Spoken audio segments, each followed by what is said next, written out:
Dok, kita membahas mengenai saraf kejepitnya ini. Gejalanya sebenarnya yang biasa ditemuin sama pasien tuh apa sih, Dok? Bahwa sebenarnya yang umum itu 3 kan, jadi memang dia nyeri pinggang yang kronis, kemudian nyeri menjalar ke tungkai, ke kaki, bisa kaki kiri, bisa kaki kanan atau dua-duanya.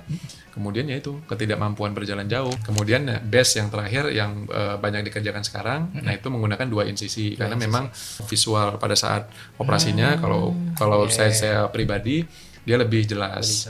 Dan sama-sama tapi hasil operasinya bagus-bagus. Pasien tertua dokter? Ya bisa sampai usia 80-an ya. 80? 80 atau 90 ya. 90. 80-an lah memang. Tapi sebenarnya so far sih aman ya, Dok? Ya sebenarnya sih relatif aman. Karena kita dengan saraf itu dengan posisi terjepit itu aja ya juga resiko sebenarnya kan. Karena kan memang kalau saraf kalau misalkan dia kejepitnya lama, nah itu fungsinya bisa menurun. Nah itu sebenarnya yang kita jaga. Dia skoliosis ada yang idiopatik, nah itu yang biasanya dengan derajat tertentu yang besar memerlukan penanganan. Skoliosis ini kan dia cukup banyak ya. Tapi memang nggak semuanya perlu tindakan. Tapi kalau memang dia derajatnya udah 50 derajat, 55 derajat, usia masih muda, nah ini memang sebaiknya dikoreksi. Ya jadi memang kalau untuk operasi saraf terjepit bisa dilakukan di Mandaya. Kalau misalkan untuk koreksi skoliosis juga bisa dilakukan di Mandaya. Jadi memang semuanya mudah-mudahan udah tersedia dan mudah-mudahan bisa dikerjakan dengan baik di Rumah Sakit Mandaya.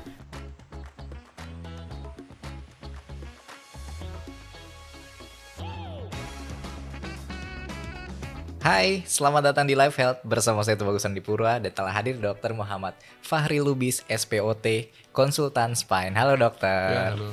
Selamat sore. Gimana kabarnya, Dok? Baik, alhamdulillah baik. Alhamdulillah, puji syukur. Kita akan membahas mengenai saraf kejepit dan masalah tulang belakang ya, secara khususnya, secara umumnya. Kita bahas semuanya. Cuma sebelum masuk ke sana, aku penasaran sama Dokter Fahri sih sebenarnya. Kenapa memilih ortopedi khusus di tulang belakang, Dok? Ya, jadi memang kalau ortopedi itu merupakan satu ilmu kedokteran yang luas ya. Jadi memang ya mungkin selain tulang belakang, ada lutut, panggul, tangan, kemudian cedera ligamen untuk olahraga dan sebagainya. Nah, memang kalau tulang belakang ini ya memang termasuk salah satu kasus yang sering saya temuin pada saya praktek sehari-hari. Nah, kemudian dari situ memang muncul keinginan untuk mengevaluasi atau menangani lebih jauh lah untuk kasus-kasus ini, untuk kasus tulang-tulang belakang ini gitu. Ya, kemudian pada saat saya menjadi ortopedi umum ya, ortopedi general juga banyak saya ketemu pasien-pasien tulang belakang itu. Ya, rata-rata memang kan kalau kasus tulang belakang kasus-kasus degeneratif, contohnya ya saraf kejepit seperti ini kan. Kemudian kasus HNP, kemudian kasus infeksi juga banyak ditangani, kemudian kasus-kasus deformitas atau kelumpuhan tulang belakang seperti skoliosis, kemudian kasus-kasus tumor juga ada. Jadi memang variasinya cukup banyak sih. Nah, kalau dari Dok sendiri sebelumnya kuliahnya di mana sih, Dok? Ya, kalau S1 saya kebetulan di Medan, di Universitas Sumatera Utara, kemudian melanjutkan pendidikan ortopedinya di UI. Kemudian di tulang belakangnya juga di UI juga. Apa aja sih, Dok, penambahan keilmuan yang dokter lakukan? Karena kan sebagai praktisi gitu ya, Dok. Ya, jadi memang kalau misalkan kalau berkaitan dengan tulang belakang ya utamanya ya memang berkaitan dengan metode minimal invasif, contohnya seperti penanganan dengan endoskopi yang kemudian operasi-operasi yang sering kita lakukan di sini misalkan mengenai operasi di tulang belakang contohnya di leher, di cervical, kemudian operasi-operasi microsurgery. Nah, ada juga saya ambil keahlian tambahan untuk di sana gitu yang berkaitan dengan tulang belakang ya. Berkaitan dengan tulang belakang. Sampai akhirnya udah mengambil konsultan di bidang spine, umumnya dokter ya temuin pasien tuh paling banyak apa sih? Ya, jadi memang kalau misalkan rata-rata kalau saya di praktek sehari-hari memang yang paling banyak yaitu memang yang berkaitan dengan degeneratif. Jadi yang saraf terjepit tadi ya. Yang kedua misalkan kasus-kasus deformitas, contohnya skoliosis dan sebagainya. Kemudian kasus infeksi juga banyak.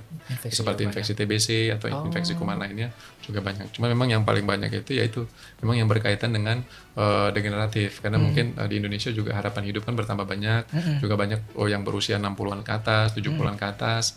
Itu memang merupakan proses yang tidak bisa dihindarin kan. Jadi memang banyak yang berkaitan dengan degeneratif yang nantinya bisa menyebabkan saraf terjepit. Oke, Dok, kita membahas mengenai saraf kejepitnya ini. gejalanya sebenarnya yang biasa ditemuin sama pasien tuh apa sih, Dok? Ya, jadi memang kalau gejala saraf terjepit ini kan biasanya kalau dari kita evaluasi ke pasien ini kan bukan merupakan gejala yang tiba-tiba. Biasanya rata-rata sih memang diawali dulu tuh dengan nyeri pinggang. Nah, cuman memang nyeri pinggangnya mungkin nggak kayak nyeri pinggang yang kita alamin biasa. Mungkin 2-3 hari udah hilang gitu ya. Kalau nyeri pinggangnya kan lebih spesifik, misalkan 1 bulan, kemudian sering timbul. Nah, baru biasanya muncul tuh gejalanya, misalkan sebulan 2 bulan belakangan nyeri menjalar ke kaki, atau pasien-pasien dengan nyeri leher, kemudian muncul nyeri menjalar ke tangan, Oke. kemudian tangannya kesemutan, kemudian nggak bisa berjalan jauh, misalkan ada saraf terjepit di pinggang. Nah itu sebenarnya gejala-gejalanya. Makanya saya ngomong ke pasien atau ke seminar, saya bilang bahwa sebenarnya yang umum itu 3 kan, jadi memang dia nyeri pinggang yang kronis, misalkan saraf terjepit di pinggang ya, kemudian nyeri menjalar ke tungkai, ke kaki, bisa kaki kiri, bisa kaki kanan atau dua-duanya. Kemudian ya itu ketikmampuan berjalan jauh, biasanya 50 meter, 60 meter. Nah, udah harus duduk dulu. Jadi kalau di mall pun kelilingnya nggak bisa banyak toko, satu toko stop dulu, satu toko stop dulu gitu. Tapi itu salah satu gejala yang dirasakan ya. Iya, jadi memang umumnya itu seperti itu. Kalau misalkan saraf terjepitnya yang di pinggang atau area lumbal tadi ya. Oke, kalau di atas malah tangannya yang Tangan, kesemutan. nyeri menjalar ke tangan atau ke leher, kemudian nyeri leher ke bahu. Nah itu kita sebenarnya kalau dia kronis, ya jangan kita diamin aja, kita evaluasi, jadi bisa ditangani lebih awal gitu. Nyerinya tuh ada kesetrumnya juga gitu. Iya, kesemutan, Kesemutan baal, gitu. Karena sekarang banyak orang-orang usia muda terserang saraf terjepit lebih karena kabarnya kebanyakan duduk gitu, Dok. Iya. Karena kebanyakan kerja di depan laptop atau depan komputer kayak gitu, masalah postur segala macam. Itu berpengaruh nggak sih sebenarnya, Dok? Iya, jadi memang kalau memang tulang belakang itu kan ada pininya sendiri ya, ada bentuknya sendiri ya, kelengkungannya sendiri. Contoh misalkan di leher dan di pinggang itu kan ada namanya dia lordosis ya. Jadi memang kelengkungnya seperti huruf C balik gitu ya. Nah, jadi memang itu sebenarnya yang kita jaga. Kalau misalkan dia kita bungkuk, otomatis kan dia kelengkungannya akan berkurang. Sehingga banyak kadang kita lihat yang sering nyeri pinggang, kalau kita ambil ronsen kan dia gambaran tulang belakangnya lurus. Atau misalkan orang yang sering di depan laptop, kemudian terlalu sering menunduk, terjadi kaku otot, kita ronsen, gambaran tulang kelengkungannya itu menghilang karena dia jadi lurus. Nah, kalau kita lihat dari samping ya dia jadi lurus. Padahal itu sebenarnya ya memang postur yang tidak baik, berarti telah menjalani postur yang tidak baik. Nah, gitu. Jadi memang kalau postur itu, terutama keluhan nyeri pinggang, saraf terjepit pada yang orang muda, nah itu rata-rata karena itu berat badan dan postur biasanya. Oh, oke. Wah, kalau udah berat badan tinggi, postur udah nggak beres, resikonya lebih tinggi. Iya. Oke. Jadi memang kita harus jaga dari awal lah. Kalau seperti Mas Randi kan postur duduknya seperti ini kan oke. Ini agak capek sih sebetulnya. Mungkin karena di depan podcast Iya. ya. Gitu. Jadi kita usahakan gimana caranya supaya kita biasakan lah. Gitu. Oh gitu. Kita anggaplah menemukan pasien yang memiliki gejala saraf kejepit gitu, Dok. Ada kemungkinan dia bisa sembuh tanpa bantuan medis nggak sih, Dok? Ada misalkan pasien yang keluhannya berkurang. Cuman memang kalau misalkan takutnya kalau tidak tuntas dia bisa berulang sebenarnya. Jadi memang kan penanganan saraf kejepit ini kan bervariasi ya. Kalau penanganan konservatifnya kan kita evaluasi nih. Kalau misalkan pasien kita periksa, apalagi udah dilakukan MRI udah jelas kan, dia pembengkakan bantalan menyebabkan saraf kejepit ringan misalkan, kan kita bisa kasih tahu nih, kurangi berat badan, kemudian exercise, berenang, ya kan, kemudian pola hidup, misalkan nge-gymnya diubah, olahraganya dipilih yang itu yang bersahabat lah untuk pinggang atau bersahabat lah untuk leher, untuk cervicalnya. Nah, cuman kan kalau misalkan kita belum konsultasi kan kita nggak tahu nih. Yang dari ringan ternyata kita nge-gymnya tetap nge-gym ngangkat beban, kita belum periksa ini ada, ternyata kan nantinya takutnya malah makin parah gitu. Oh, oke. Nah, membahas mengenai tindakan medis ya gitu, Dok. Iya. Tahapannya apa aja sih yang bisa jadi opsi terapi bagi pasien gitu? Ya, jadi memang selalu kalau misalkan kita evaluasi dulu dari pemeriksaan, kemudian biasanya kita lakukan kalau untuk pinggang atau leher kita biasa lakukan MRI ya, kita evaluasi sampai sejauh mana pembengkakan bantalan, saraf terjepitnya sampai sejauh mana. Nah, kemudian baru kita lihat penanganannya. Biasanya kalau yang ringan ya itu tadi dari exercise, kemudian perubahan gaya hidup ya, mulai dari cara olahraganya, kemudian posturnya, berat badannya. Nah, itu biasanya kemudian obat-obatan. Nah, ini memang kan kabar baiknya nih 70-80% ya dengan ini ya biasanya tuntas nih. Nah, cuman memang kalau misalkan dia saraf kejepitnya lebih berat, nggak hilang-hilang, ya itu baru misalkan kita bergerak ke hal yang lain, misalkan seperti suntikan, kemudian ada juga kita kembangin seperti PLDD untuk laser, untuk yang terutama untuk yang HNP ringan dengan nyeri pinggang nggak hilang-hilang. Tapi memang intinya kalau pun misalkan amit-amit jatuh ke yang namanya operasi, ya berarti kan kita udah lakukan beberapa, cuman belum ada perubahan, ya itu kita usahakan tetap minimal invasif, misalkan dengan endoskopi yang base tadi. Nah itu sebenarnya suatu tindakan minimal invasif kan.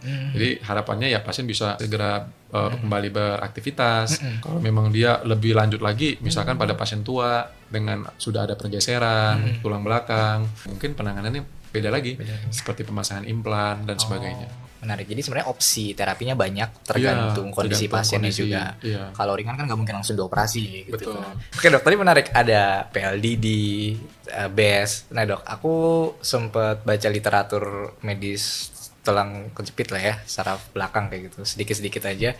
Itu ada sebutannya PSLD, PLDD, PELD, BES. Boleh diceritain nggak dok? Itu bedanya apa sih sebenarnya dok? Iya, jadi kalau PLDD itu dia biasanya untuk yang dia HNP ringan lah. HNP ringan. Yang dominannya nyeri pinggang gitu ya. Kemudian kita lihat dari MRI juga pembengkakannya nggak gitu banyak, ya kan, degenerative disc disease, nah itu bisa dilakukan PLDD. Yeah. Dia juga metodenya kan juga tanpa sayatan, jadi seperti dengan suntikan, kemudian dari suntikan itu ada laser yang dikeluarkan. Tetapi memang kan nggak semua kasus bisa kita kerjakan begitu. Kalau misalkan pasien datang udah dengan keluhan saraf terjepitnya udah lebih berat, ya nggak ada, ya manfaatnya kurang kalau kita lakukan PLDD. Biasanya kita lakukan endoskopi. Nah endoskopi itu kan terbagi-bagi. Ada yang namanya BES, BESS yang biasa sering kita kerjakan. Kemudian ada PELD, PSLD. Nah, ya. Kalau PLD biasanya dulu untuk yang masalahnya di bantalan aja, dan biasanya tuh PLD itu dia menggunakan sayatannya satu insisi, satu lubang aja ya. Kemudian PSLD biasanya bisa untuk saraf terjepit akibat pengapuran juga bisa, akibat HNP juga bisa, juga menggunakan satu insisi. Kemudian BES yang terakhir yang banyak dikerjakan sekarang, nah itu menggunakan dua insisi, karena memang biasanya kalau saya sih memang rata-rata banyak kan milihnya BES, karena memang visual pada saat operasinya kalau saya pribadi dia lebih jelas. Karena ada dua portal tadi ya. Kemudian penggunaan alat-alatnya juga lebih familiar, kemudian banyak tersedia di rumah sakit, dan sama-sama tapi hasil operasinya bagus-bagus. Sebenarnya lebih ke arah familiarnya sih, yang mana, kemudian nyamannya yang mana. Tapi memang sama-sama bagus. Biasanya untuk metode-metode itu berapa lama sih dok pemulihannya? Ya jadi memang pemulihannya sih sebenarnya nggak terlalu lama, rata-rata 1 hari 2 hari juga nyerinya udah banyak berkurang sebenarnya. Nah biasanya tinggal jahitan kan seminggu gitu ya, baru penyembuhan luka gitu. Cuman walaupun lukanya belum 100% nyembuh, nah pasien udah bisa beraktivitas biasa kan, karena kan memang kita yang kejepitnya tadi sudah dibebasin. Tadi ada pembahasan juga tentang pemasangan implan. Iya. Boleh jelasin itu seperti apa? Untuk jadi memang kalau pemasangan implan itu biasanya untuk saraf-saraf terjepit yang disertai dengan ketidakstabilan tulang belakang. Umumnya ya, selain bisa kita lakukan pada kasus-kasus infeksi, pada kasus-kasus patah tulang. Nah itu kan adanya ketidakstabilan tulang belakang, makanya kita perlu stabilkan. Nah itulah yang dilakukan pemasangan implan tadi. Atau misalkan pada proses degenerasi pada penuaan pada bantalan leher. Nah kita kan lakukan replacement, disc replacement tadi itu kan, atau fusi untuk mengurangi nyeri, atau menggantikan bantalan yang rusak tadi. Nah itu dilakukan pemasangan implan biasanya. Terutama memang pada kasus-kasus yang kerusakan pada bantalan yang memang udah mengakibatkan pasien nyeri hebat. Kemudian adanya ketidakstabilan pada tulang belakang, nah itu biasanya kita lakukan pemasangan implan. Pemasangan implan. Oh menarik. Jadi sebenarnya opsi-opsi dan tergantung kondisi pasiennya juga. Iya betul. Aku penasaran dengan usia nih dok. Kalau pasien mungkin usia kita untuk dilakukan operasi sih mungkin masih aman-aman aja ya. Tapi kalau misalkan pasien yang sudah berusia tua gitu dok, dilakukan operasi misalkan tadi BES atau menggantikan implan, aman nggak sih dok sebenarnya? Iya memang. Ternyata memang justru yang lebih banyak mengalami penyakit ini kan pada usia tua kan. Betul sih. Gitu ya. Kalau misalkan pada usia muda ada juga, cuman mungkin ya rata-rata memang pada usia tua yang kita kerjakan. Makanya ya sebenarnya minimal invasif kayak endoskopi ini untuk memfasilitasi itu supaya pasien-pasien tua bisa dioperasi dengan safety, perdarahannya kan lebih minimal gitu kan, infeksinya juga lebih minim gitu. Jadi harapannya itu. Pasien tertua dokter Ada nggak dok Ya, usia? ya bisa sampai usia 80-an ya. 80? 80 atau 90 ya. Ah, 90. Saya baru kaget 80-an lagi. lah memang. 80 Kalau ada. memang dia saraf terjepit, kemudian dengan kelemahan pada kaki, nyeri, mengganggu, ya kan soalnya memang sekarang usia 80 juga ada yang masih jalan-jalan ke luar negeri, Iya sih, ya kan, benar-benar. jalan-jalan sama keluarga. Ya mudah-mudahan ya itu tadi yang minimal invasif itu, Lebih bisa mudah-mudahan bisa jadi solusi gitu kan Iya, untuk betul. memperbaiki Masalah. aktivitasnya gitu. Tapi sebenarnya so far sih aman ya dok. Ya sebenarnya sih relatif aman karena kita harus mengukur-ngukur juga dengan saraf itu dengan posisi terjepit itu aja ya juga resiko sebenarnya kan karena kan memang kalau saraf kalau misalkan dia kejepitnya lama nah itu fungsinya Hilang. bisa menurun. Nah itu sebenarnya yang kita jaga. Nah cuman memang ke pasien-pasien yang akan menjalani misalkan sudah sampai harus tindakan ya kita memang harus sampaikan bahwa ya, seperti ini tapi memang relatif aman sebenarnya insya Allah relatif aman. Membahas tentang skoliosis, ada orang yang bilang karena posturnya jelek, dia sekarang terkena skoliosis kayak gitu. Jadi sebenarnya skoliosis itu boleh jelasin nggak secara gamblang awamnya gitu sebenarnya kenapa sih dok? Jadi memang kalau misalkan skoliosis ini kan dia kelainan bentuk tulang belakang gitu ya. Jadi memang dia kelainannya itu dia tulangnya membengkok, kemudian tulangnya berputar gitu ya. Ada kelainan rotasinya. Jadi memang dia skoliosis ada yang idiopatik, nah itu yang biasanya dengan derajat tertentu yang besar memerlukan penanganan. Kemudian ada yang akibat postur. Cuma memang kalau misalkan postur ya berarti jarang biasanya memerlukan penanganan. Oh gitu. Biasanya cukup dengan kita perbaikan postur dan sebagainya. Kalau dia yang idiopatik atau misalkan congenital skoliosis ya memang ada kelainan. Kalau kita ronsen, memang dia ada kelainan bentuk seperti huruf S, huruf C. Nah jadi memang kalau misalkan udah ada kelainan bentuk seperti itu, kita lihat derajatnya besar, umumnya di atas 45, 50 derajat. Kemudian kan memang pada usia muda. Iya. Nah itu memang kan skoliosisnya bentuknya ketara gitu ya. Iya. Maksudnya kelihatan jelas. Misalkan dia dari pundak tinggi sebelah, dari tulang pinggul, kemudian dari punggung agak menonjol. Nah itu nanti penanganannya itu beda-beda. Biasanya berdasarkan derajatnya. Oh oke. Nah minimal orang harus dilakukan tindakan derajatnya itu berapa dok? Oke, jadi memang kalau misalkan skoliosis ini kan dia cukup banyak ya, tapi memang nggak semuanya perlu tindakan. Iya. Kalau dia kelainannya itu, dia derajatnya 0 sampai 20 aja ya nggak perlu penanganan apa-apa sebenarnya. Cuman kalau pada pasien muda ya kita evaluasi aja, kira-kira kelihatan miring atau tidak, atau misalkan boleh nanti berkala di ronsen, atau misalkan, tapi kalau misalkan dia kelainannya misalkan 30 derajat, 40 derajat, masih usia muda di bawah 20 tahun ya maksud saya ya. Nah, kita biasanya pakai korset atau brace tadi, brace khusus yang dipakai berapa belas jam sehari kan. Harapannya cuman brace ini memang ya dia supaya nggak bertambah derajatnya. Nah, tetapi kalau memang dia derajatnya udah 50 derajat, 55 derajat, usia masih muda, nah ini memang sebaiknya dikoreksi. Karena memang ada kecenderungan bertambah. Ya kan? Karena memang kecenderungan bertambah, kemudian kalau misalkan tulang belakang dalam posisi bengkok, gampang nyeri, pengapuran dan sebagainya. Operasinya tuh aku penasaran dengan tindakannya. Berarti itu harus diapain sih dok untuk skoliosis? Apakah harus dipasang pelan berarti ya implan seperti itu? Ya, jadi memang pemasangan implan.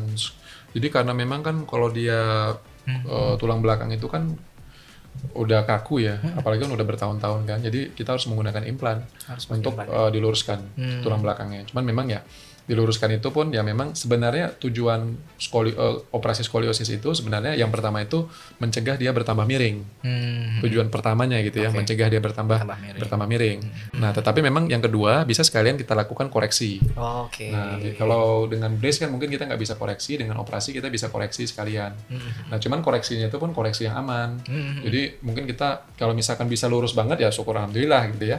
Cuman kalau misal yang penting dia terkoreksi, biasanya berkurangnya cukup banyak. Dan kita biasanya tetap mengutamakan yang penting fungsi sarafnya pasca operasi bagus, gitu. Jadi memang itu namanya safe correction tadi. Safe correction. Tapi setelah operasi, entah saraf kejepit maupun skoliosis, pasien tetap harus dianjurkan untuk melakukan olahraga nggak sih dok? Fisioterapi atau olahraga-olahraga tertentu yang boleh jadi memang dilakukan? kalau untuk pasca operasi untuk pengembalian aktivitas mobilitas, nah itu boleh. Cuman memang fisioterapi kalau memang dia lukanya udah sembuh, mobilitasnya udah bagus, kita sarankan pasien malah exercise sendiri gitu, seperti berenang, penguatan otot punggung, pilates yang safe gitu ya. Banyaklah metode penanganan untuk memperkuat, intinya olahraga yang memperkuat otot punggung gitu sih. Oh, oke. Dan memang kan sebenarnya kalau misalkan pasien-pasien skoliosis ini ya untuk aktivitas kan tidak dibatasin sebenarnya kan, mereka bebas beraktivitas gitu loh. Iya. Dan memang kan penderitanya banyak. Jadi memang ya itu tadi, nggak perlu takut sebenarnya. Nggak perlu takut. Betul. Memang penanganannya kan memang tidak melulu operasi sebenarnya kan, yang penting bisa ke detect dari awal. Dari awal. Iya. Betul. Oke dok, untuk tindakan operasi dan juga non operasinya di Mandaya bisa nggak sih dok untuk penanganan saraf kejepit dan juga skoliosis? Gitu? Ya, bisa dilakukan Bisa di Rumah Sakit Mandaya. Ya, jadi memang kalau untuk operasi saraf terjepit kita bisa pemasangan implan, kemudian seperti replacement, kemudian juga endoskopi bisa dilakukan di Mandaya. Kalau misalkan untuk koreksi skoliosis juga bisa dengan di Mandaya. Kita juga punya perlengkapan operasi ya seperti siam, kemudian intraoperatif monitoring untuk operasi yang aman. Jadi memang semuanya mudah-mudahan udah tersedia dan mudah-mudahan bisa dikerjakan dengan baik di Rumah Sakit Mandaya. Oke. Kita juga punya yoga lattes tau dok di Mandaya. Oh iya. Benar ada pilates dari dokter ngomong pilates ada kita. Ya, mungkin setelah ini bisa di forward podcast juga. Iya ya. benar. Siap. Kita berdua ikut boleh nggak? Seru kayaknya. Ini ya. Terima kasih sekali Dokter Fahri. Iya, Lubis sama-sama. atas waktunya. Ya. Semoga bisa bermanfaat buat teman-teman sih. Amin. Makasih. Mungkin last ada nggak saran atau pesan dari dokter buat teman-teman yang mungkin mengalami masalah tulang punggung, tulang belakangnya? Ya, jadi memang mari kita jaga kesehatan punggung kita, baik dari exercise, pengendalian berat badan, kemudian menjaga gaya hidup yang sehat untuk mendapatkan tulang belakang yang sehat sampai usia tua. Oke, amin. Terima kasih banyak Dokter Fahri. Oke, Sampai sama-sama. jumpa lagi di episode lainnya di Live Health. Sampai jumpa, dadah.